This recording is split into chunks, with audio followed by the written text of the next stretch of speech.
In the previous video, we have stopped in acquired and inherited characters, okay, but I didn't read from the textbook. You can read this, and he is the man behind the concept of evolution, Charles Darwin. Okay, so you can have that reading. I'm reading this paragraph. This is the reason why the ideas of heredity and genetics that we have discussed earlier are so essential for understanding evolution. Even Charles Darwin, who came up with the idea of evolution of species by natural selection in the 19th century, could not work out the mechanism.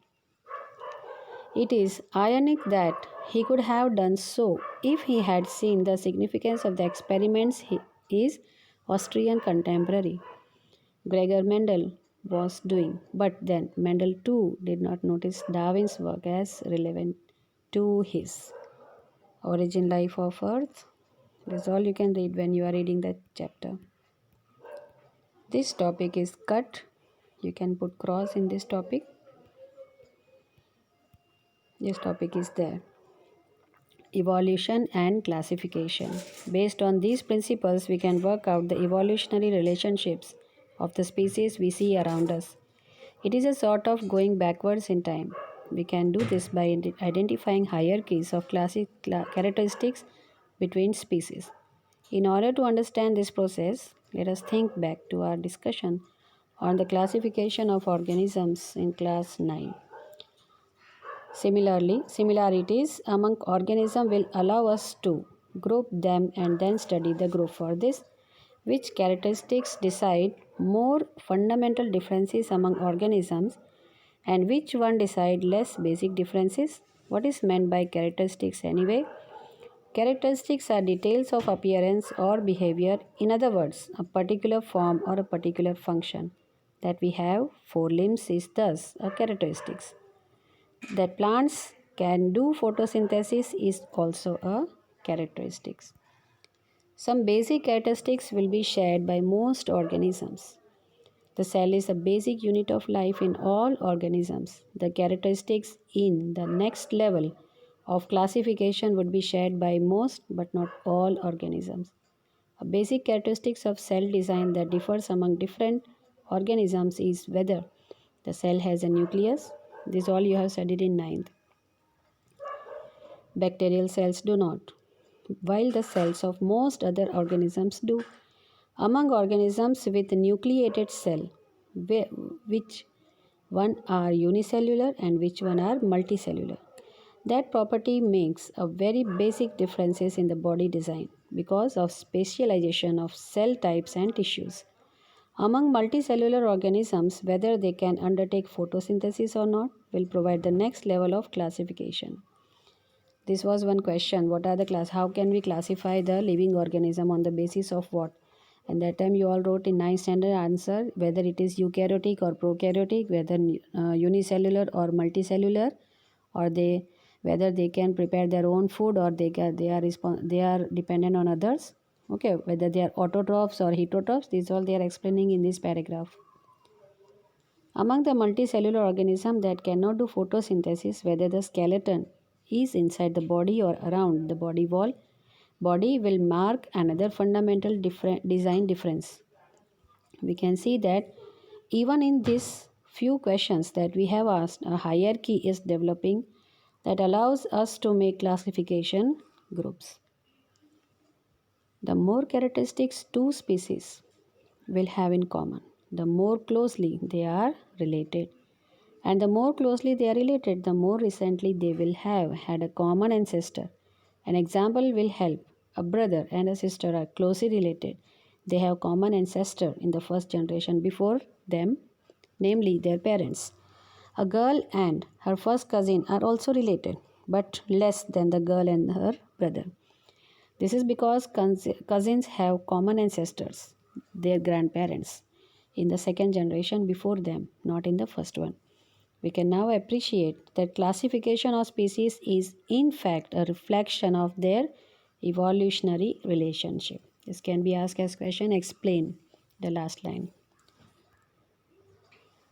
We can thus build up small groups of species with the recent common ancestors. then supergroups of these groups will more with more distant common ancestors and so on. In theory, we can keep going backwards like this until we come to the notion of a single species at the very beginning of evolutionary time. If that is the case, then at some point in the history of the earth, non living materials must have given rise to life. There are many theories about how this might have happened. It would be interesting to come up with the theories of our own. Tracing evolutionary relationship. Here you are able to see some same pictures. Homologous organs. Homologous, homo means same, which looks the same but function is different. Frog, lizard, these are the four limbs of frog, lizard, bird and humans. Looks the same, that means structure is same, function is different. Okay, when we try to follow evolutionary relationships, how do we identify characteristics as common? These characteristics in different organisms would be similar because they are inherited from a common ancestor. As an example, consider the fact that mammals have four limbs, as do birds, reptiles, and amphibians. The basic structures, please underline this. The basic structure of the limbs is similar, though it has been modified to perform different functions. So, underline basic structure is same, but function is different in various vertebrates. Such a homologous characteristics helps to identify an evolutionary relationship between apparently different species. However, all similarities simply in organ shape are not necessarily because of common ancestry. What would we think about the wings? Now we go for the another organ, analogous. Wings of birds and bat. For example, figure 9.9. Here you are able to see analogous organs. What are the examples? Wings of bird and a bat. Wings of a bat. And another one is wings of a bird. Now here you are not able to see the same structure, but function you would be knowing that what bat is using for flight, wings, bird is using for flight, wings. So function is same but internal structure is different. Such organs are called analogous organs. Birds and bats have wings, but squirrels and lizards do not. So are birds and bats are closely related to each other than to squirrels and lizards? No. Before we jump to this conclusion, let us look at the wings of birds and bats more closely. When we do that, we find that wings of bat are skinned folds stretched mainly between elongated fingers. You might have seen the bat's wings. It is webbed type. But the wings of birds are feathery, covering all along the arm. The design of the two wings, their structure and components are thus very different. They look similar because they have common use for flying, but their origin are not common. Underline, this makes them analogous characteristics rather than homologous characteristics. It would now be interesting to think about whether bird arm and bat arm should be considered as homologous or analogous. It should be considered as analogous. Fossils. These are the pictures of fossil. If you might have visited any museum, these fossils are seen. You can see the fossils, tree trunk, fossils of invertebrate ammonomite, fossil of another trilobite. This is dinosaur and a fish, King Such studies of organ structure can be done not only on current species but also on species that are no longer alive. How do we know that these extinct species ever existed? Many species are extinct now. Some birds are also gone. Extinct means now they don't we are not able to see them. धीरे धीरे सब कम होता जा रहा. Usually when we know this from finding fossils. What are fossils? Usually when organisms die, you can underline from here answer of fossil. Their bodies will decompose and be lost. But every once in a while, the body or at least some part may be in an environment that does not let to decompose. It does not decompose completely and it forms the print on the soil completely. If a dead insect gets caught in hot mud, for example, it will not decompose quickly and the mud will eventually harden and retain the impression of the body parts of the insect. All such preserved traces of living organisms are called fossils. These are the well-known fossils. Okay, where these are found, various kinds of fossils. Note the different appearances and degrees of detail and present. The dinosaur skull fossil shown was found only a few years ago in the Narmada Valley. How do we know how old the fossils are? There are two components of this estimation. One is relative. If we dig into the earth and start finding fossils, it is reasonable to suppose that these fossils we found closer to the surface are more recent than the fossils we found in the deeper area. Underline these two lines. The second way of dating fossils is by detecting the ratios of different isotopes. Underline. Carbon isotopes are used of the same element of the fossil material. It would be interesting to find out exactly how this method work. How do fossil form layer by layer? This is a process of fossil, and we get the fossil this way.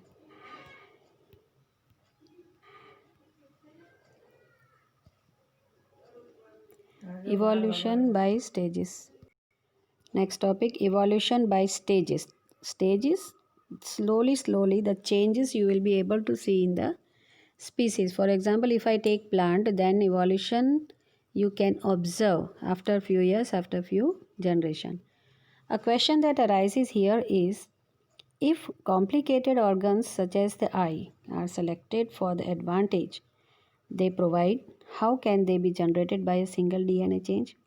Surely such complex organs will be created bit by bit over generations. But how can each intermediate change be selected for?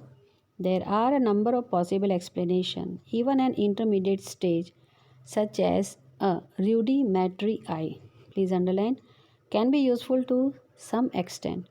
This might be enough to give a fitness exchange. In fact, the eye, please underline, like the wing, seems to be a very popular adaptation. Insects have them, so does an octopus, and so do vertebrates. All are having eye.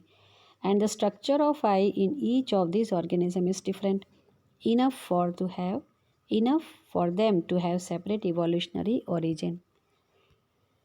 Here one picture is given. Planaria. A flatworm named Planaria has very simple eyes that are really just eye spots which detect light. Only two spots are there. This Planaria photo I will show you. This is Planaria, and if you remember that you have done in 9th standard, flatworm. Okay, eyes are just spots, but still they work like eyes. Okay, and evolution occurs in eyes too. Also, a change that is useful for one property to start with can become useful later for a quite different function. Feathers, for example, can start out as providing insulation in cold weather, but later they might become useful for flight. You can see in picture. This is also one dinosaurus family. This is small dinosaur from the Dromaeosaur family, and feather imprints were preserved along this dinosaur's bone. Here we can see feathers of the forearm. And if you know that birds' ancestors are dinosaur, you can say the dinosaur which could fly, are the ancestors of birds. Here's a close-up of the fossil's head feathers. This dinosaur could not fly, and it is possible that evolution of feathers had nothing to do with flight. For this dinosaur, they were not using feathers for flight, but Generation by generation, they have used and they have tried, according to this, they have tried to fly. Otherwise, in the previous one, the feathers were used only for insulation in cold weather, but later they might become useful for flight. In fact, some dinosaurs had feathers, although they could not fly using the feathers. Birds seem to have later adapted the feathers to flight. This, of course, means that birds are very closely related to reptiles, since dinosaurs were reptiles. It is all very well to say that very dissimilar looking structures evolved from a common ancestral design. It is true that analysis of the organ structure in fossils allow us to make estimates of how far back evolutionary relationships go. But those are guesses about what happened in history. Are there any current example of such a process? The wild cabbage that you can see in the picture. Nowadays you people are using. Okay, these all are came from one ancestor. The wild cabbage is the ancestor. और ये सब उसके बच्चे हैं. Kohlrabi, cauliflower, broccoli, cabbage, red cabbage and kale. This all came from wild cabbage. Wild cabbage is the ancestor of all these cabbage. So they have told that now also any this example is present or not. Yes, it is present. Wild cabbage as a food plant and generated different vegetables from it by selection. This is so of course artificial selection rather than natural selection. So some farmers have wanted to select for very short distance. You can underline this because what they have done artificial selection. How the way they saw, they got a different variety in the wild cabbage. This is of course artificial only. In some farmers have wanted to select for very short distances between leaves and have bred cabbage we eat.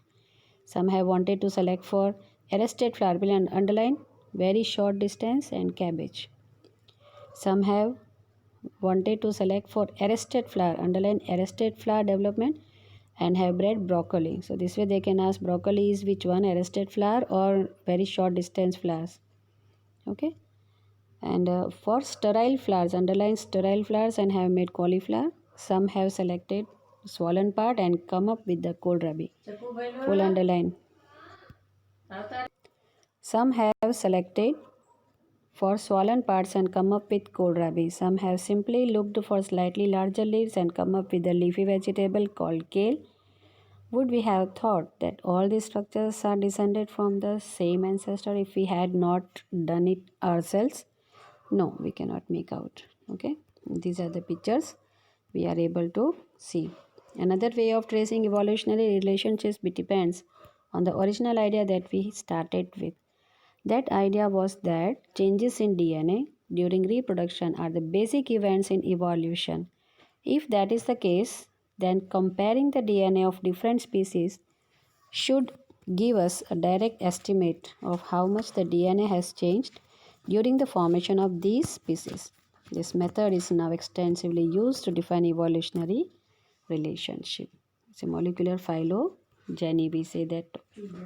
Okay, now this topic is cancelled. 9.6 last topic is cancelled. So here we have finished the topic.